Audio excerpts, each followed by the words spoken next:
Welcome to Money Matters. This is our first Money Matters of 2012, and I'm very excited to be starting a new year with you. I'm Emily Johnson, Certified Financial Planner and Managing Director of Polaris Capital Advisors.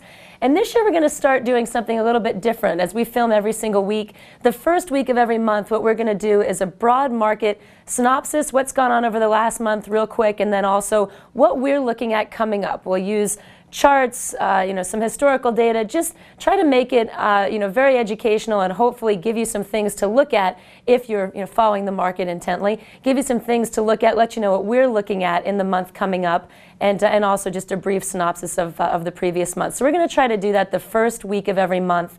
And we're also going to follow that up with some financial planning tips that we're going to throw out every now and then, and more in the form of short commercials, and they're also available to you on YouTube.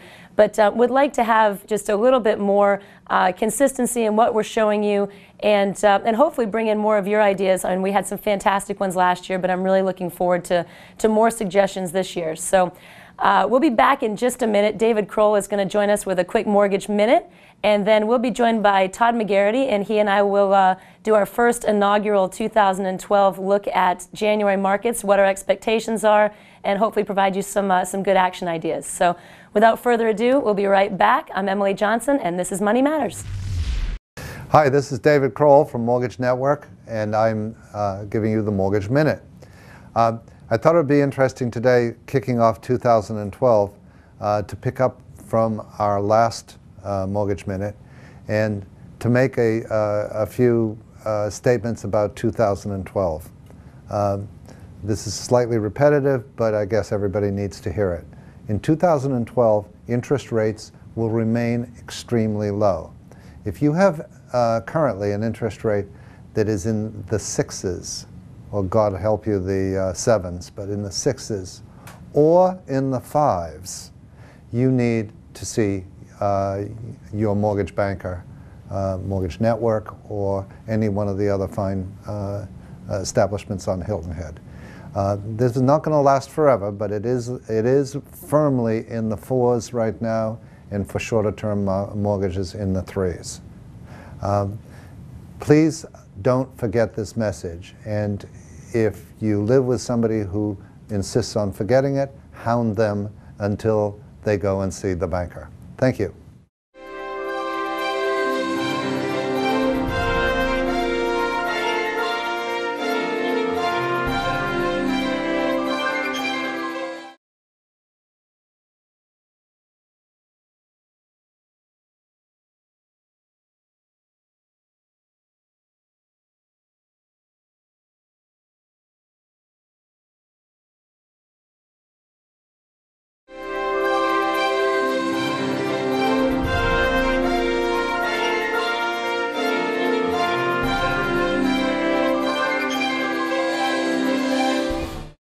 Welcome to Money Matters. I'm Emily Johnson, and I'm joined today by Todd McGarity, our equity portfolio strategist at Polaris.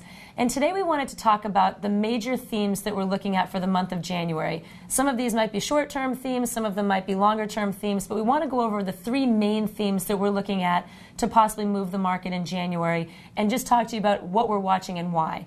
So the first major theme that we're looking at is probably more of a macro trend, and that is the thought that there might be a bubble in treasuries. And this has been discussed now, on television for probably the last year. There was an expectation that there was a bubble when the 10-year Treasury was at, sub 4. Now we're at sub 2. So, you could say, when do you call this? But this is, I think, a real driving trend for the market. I mean, we are seeing historically low interest rates, lower than we've seen in decades. So let's talk about why we feel there's a bubble in treasuries, and what we think might burst that bubble. So okay, well, I think first off, there's a lot of people out there, a lot of famous analysts that have been wrong on this call. The Bill Grosses of the world. Bill Grosses of the world is the most notable, who had a PIMCO's bond guru. Right, and PIMCO's the largest bond manager, and he's probably the most famous of the bond gurus, but he was the most notable analyst to be completely wrong on that, or the most nototable manager to be early on it, I should say. In 2011. In 2011. But he's still saying it now with more conviction. Absolutely. You got to look at the fact, mainly that rates are compressed right now because of government intervention. So they're already artificially low.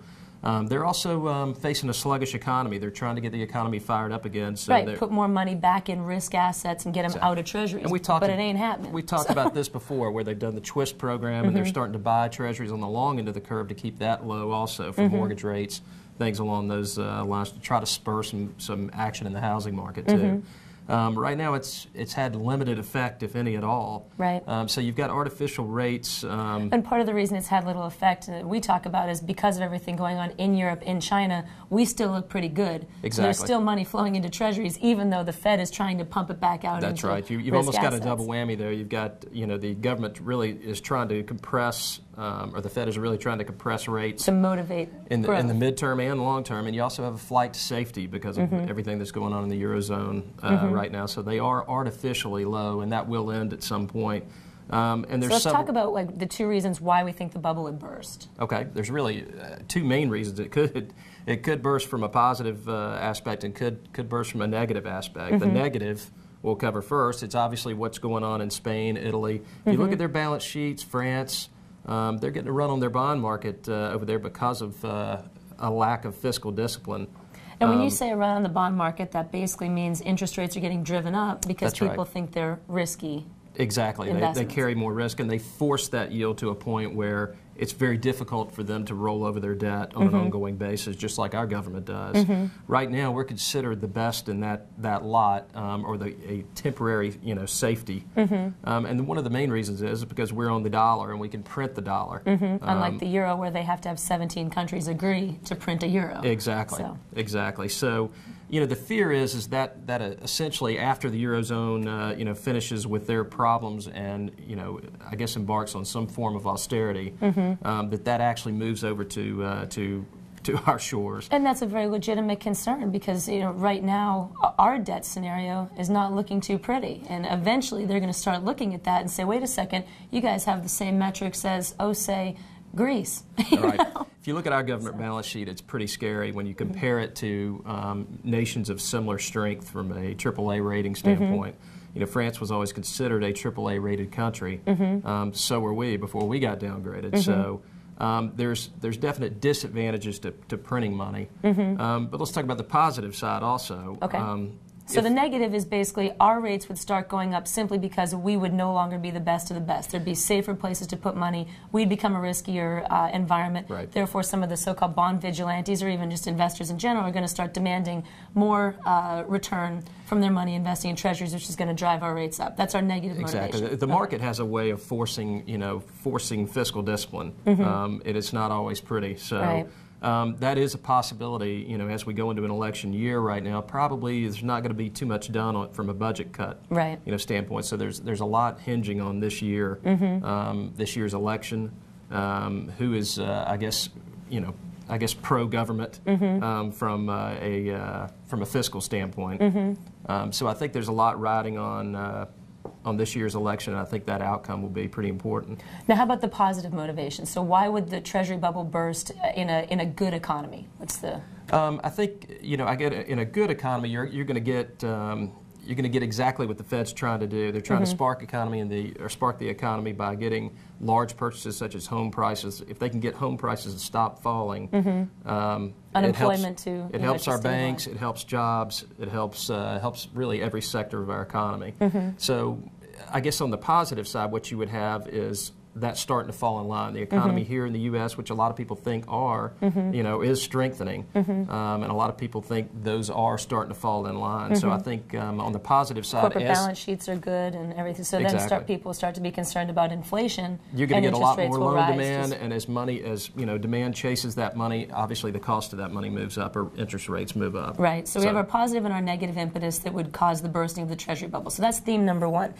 Theme number two is we continue to see the same volatility, and we're looking at a continuation of last year. Unfortunately, just starting January doesn't necessarily mean that the market's new, even though we'd all love to feel that way. Right. So we're seeing the same volatility, and a lot of the charts, a lot of what you do is looking at charts, looking at historic charts, volume, pricing, etc. And a lot of the charts right now are really, they're right at an inflection point. We're looking for a big move in the market one way or another, and I think we're going to see that confirmed pretty soon based on what you're, what you're seeing. So talk to me about that, and talk to me about the two areas that you're looking at for, for that conviction. Well, a lot of the market indices are coming to a point from a technical analysis standpoint, are coming to a point in the chart where there's going to be a break to the upside, or a decisive break to the upside and or downside. That will then continue, we feel, for several months. Exactly, if not throughout the year. So that technical theme is pretty important from those. And we're getting pretty close to that cusp. The range is getting tighter, and we're coming to a triangle of sorts where you're going to get a breakout one way or another. So we watch those charts pretty closely. Okay, and the two that you're looking at specifically, at least, and there's several that you look at, but the two that we actually are showing here are of the financials, which is an ETF called XLF that tracks all financials, and the other is the NASDAQ Composite. Right. Well, you'll hear a lot of people try to downplay the importance of the financials, but the bottom line is they lead. They always lead, and as long as I've been in the business, I've never seen a market rally back or start to, or an economy come back without the financials leading the way. That is the engine to the economy, and I think that's a pretty close correlation to what happens. Well, and the NASDAQ is sort of the investment in the economy. Exactly. And so those are the two a lot of the reasons technology and things like that, which we have become kind of a technology, based economy where we used to be a manufacturing economy. So that's pretty important. So I think the financials and the technology stocks, NASDAQ, so to speak, Russell 2000 are pretty important indices to watch. Okay. Much more important, I think, than the Dow itself. Okay. So. And we're actually going to look at a chart of the Dow here in just a second with our third theme. But basically, just to summarize, we're looking for, this is more short term, we're really looking for some conviction on the positive or the negative based on what the charts are showing us, specifically the XLF or the financials and the NASDAQ over the next, probably over the next coming weeks, that could lead the market, throughout the year. So that's sort of the second theme that we're looking at. Exactly. Okay, and we'll be right back in just a second with number 3. Again, this is Money Matters. We'll be right back.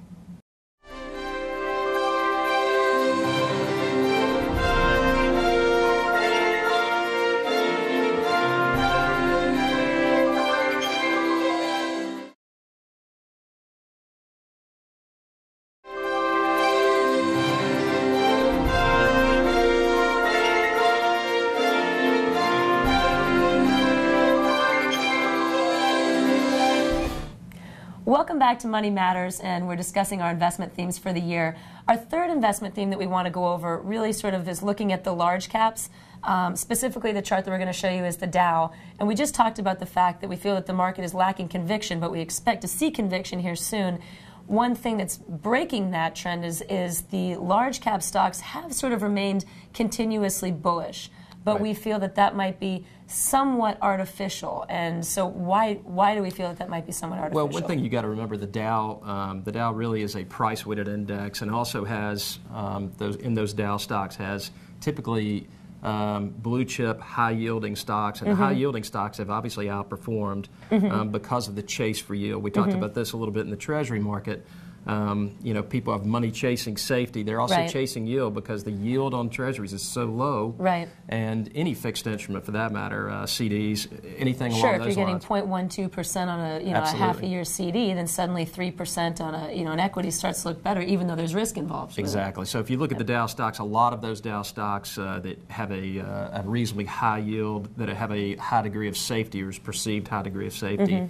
A lot of those stocks have been chased up pretty good and have actually held up pretty well, given yield has been a pretty good protector. Right, and I mean, that said, even looking at that, the Dow was only up slightly for the year, and I think the S&P was either flat or down a little down bit, slightly. So even with those high yielding stocks, there's still, while there is a little bit of positive momentum, it's not too much. And so, exactly. They're a little bit in a holding pattern. Some of those high-yielding, type stocks will start to underperform if the market starts to break out on the and that's upside, really, I guess, the theme that we want to talk about is, not just that we're watching the Dow, but we're also watching the Dow from a perspective of, we think that it might have been kept sort of somewhat artificially inflated, but the value is there in these companies. Absolutely. And if we do start to see a rebound in the economy, then they'll also benefit from that, but probably less so than some of the NASDAQ and the financials that we've been the higher looking at growth previously. rated stocks, right? The bigger, safer companies that pay out a lot of their earnings and dividends, obviously going to have a lower growth rate. So the price people pay for that growth rate, really depends on the outlook of the economy overall and how much they're paying out in that dividend. If they're paying a large degree of that, their growth is not expected to be as large as some of these smaller cap stocks. And that when the economy does start to break out or the market starts to move, people start to look for those high growth type companies. Right. So just in summary, our three investment themes are the three main things that we're looking at here. Number one is the concern that there is a treasury bubble, and what we mean by that, of course, is that bond prices are inflated simply because we have very, very low interest rates. So that's number one, and that's really a long-term theme that we're going to continue to look at, whether we have a positive or a negative move in the economy. If you have rates that start to move up, either for we're see either scenario we talked about, either good or bad, if you see rates on the short or long term start to move up, obviously bond prices are going to move inversely and move down. So that's number one. Number two is we're looking, and this is more short term, we're looking for more conviction in the market. Specifically, we're looking at charts of financials, Russell 2000, the NASDAQ composite, and looking to see some real action in those probably in the next couple of weeks that probably will drive the market for several months, if not throughout the year. Right. I think the important point there is to keep a close eye on the chart of the financials. I think that's going to be pretty key in the market going forward this year. They really need to bottom and start to move up. And number three is looking at large caps, making sure perhaps that we're not too overweight in large caps because, one, if we see the market start to trend down, they're going to come with us. And number two, and this of course gets back to the short-term themes, and number two, if we start to see the market turn up, they could underperform. So even though they've been a safe haven for the last couple of months, especially with the low interest rates that we have on treasuries and CDs, that's definitely a place to look to start to move out of if we see the market start to rebound in a big way, which would be confirmed by the financials. Exactly, and that's why the charts are important. Once that tells you, hey, we're starting to break out on some of the higher growth names, you'll know there's going to be a little bit of an asset shift from these higher or lower growth companies and higher dividend payers, and that will start to flow out of those. So you'll see those start to underperform. So if you own some of those stocks that you're hiding in for safety and some higher dividend based stocks, you might want to keep a close eye on that and and make sure that you move those assets out of some of those names and maybe reallocate some to the higher growth names at that point. Okay, so those are our three main themes for January. We really appreciate your time. We look forward to talking with you again next month about this. So thank you very much. And so, Todd, a few other things that we had discussed, just some broad macro themes is what I'd like to talk about. Okay. You and I saw a fantastic, and this is something that I guess is creating fear in our minds, even though we're eternal optimists, because as financial advisors, you always have to be eternal optimists. And but there are ways to make money on the positive and the negative. And one thing that we saw the other day was the Rick Santelli math of looking at the U.S. debt conundrum that we're in. And earlier in the show, we talked about the Treasury bubble. This would be a negative impetus, that would drive interest rates up if we see people start to look at our debt the way that they're looking at the European debt situation. So, talk to me a little bit about that. It's a pretty realistic view, and it actually it breaks it down, to me in numbers that are understandable about what the fight of extending that. And we're showing deadline. that here. Basically, what we're looking at is we're looking at U.S. debt, and we take it down to the family level. So hopefully you can see some of the metrics that we're talking about. Basically, it simplifies it to the point where we realize that we're fighting over such small numbers, and our debt is skyrocketing. Yeah, it's getting pretty out of control. So you get the feeling that we're coming to a crossroads where something has to be done. It's just tough. I think that one of the reasons that you're seeing multiples compressed in our market, you're seeing fundamental signs that the economy's getting better, but one reason people aren't willing to pay... When you say multiples being compressed, you mean that prices are staying low regardless of the fact that earnings are doing well. Exactly. You're starting to see improving fundamentals, but the stock prices really are, the multiples on those stock prices are starting to compress, meaning stocks aren't really moving up and people aren't paying up for those same earnings. Right. So that's why you hear stocks are cheap. Right. And that fear is out there, and I think we're coming to a crossroads where people are not willing to pay what they were for earnings based on the fact that it's hard to cut back from a fiscal standpoint government-wise and go through some of these austerity measures that some of these other countries are doing and still have economic growth. And the it's hard timing of hard to this, coexist in those two right. worlds. And the timing of this is also of concern, because should we start to see interest rates move up because of fear, because the so-called bond vigilantes move out of Europe and move over to the U.S. and start driving rates up and driving bond prices down, if we see that happen, it could very well happen, sort of in the crux of the election. Exactly. And I think it's pretty much been shown that not a whole lot is going to happen in a bipartisan way. Well, if you look how quickly it unfolded in Spain and right. France and Italy. And they were able to do that because they had divided governments over there. Exactly. We basically have a divided government here, even though we're one country. Well, and we still have, we've got a fiscal, problem government-wise that has gotten to historic proportions. And I think we looked at a chart that showed that. I don't know if we've got that in the show, but it's pretty staggering to see where we are historically as our debt as a percent of GDP is soared. Exactly, so. And so they will start to look at that. But I think one thing that, just so we don't sound too bearish, because it is a good time to still continue looking at the market, and the reason is not just because because we expect that it's going to jump through the roof, but because there are opportunities to make money in up markets and down markets. Absolutely, either way. Especially now with a lot of the vehicles that we have at our disposal. Exactly, with a lot of the ETFs and things like that, there's a way to be positioned always to profit, whether that scenario unfolds on the positive side, hopefully, or whether it unfolds negative. There's a way to be positioned for that, for not only protection, but also for asset growth. And I think a real key here is, even though we're going to see continued volatility, because that probably won't change anytime soon, right. to not necessarily be moved by, especially if you're a long-term investor, if you're a day trader, that's a different discussion, but if you're a long-term investor, to not be moved by the 200, 250-point days, but to see if there's a 200-point day up, to see if it's followed by another 50-point day up, and sort of look for those longer-term trends as opposed to just big swings. Sure, absolutely. Those create fear. And I do expect volatility is going to continue through the first quarter. We saw it the other day with, I think yesterday we had a 200 something point opening, right.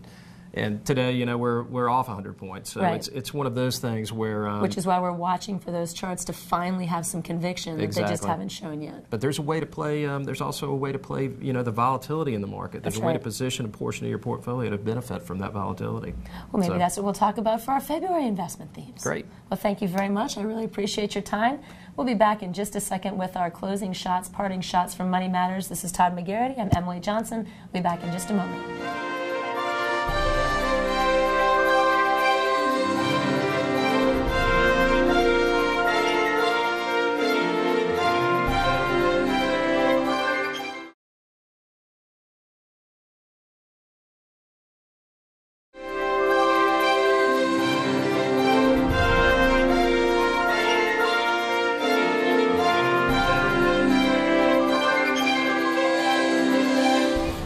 Welcome back to Money Matters. One quick parting shot for you today, and that is just maintain your course. I mean, we're going to see, I think, a lot of volatility, especially over the next month. I don't think it's necessarily a new year in that sense. We're going to see some continuation of what we saw just, a couple weeks ago or last week.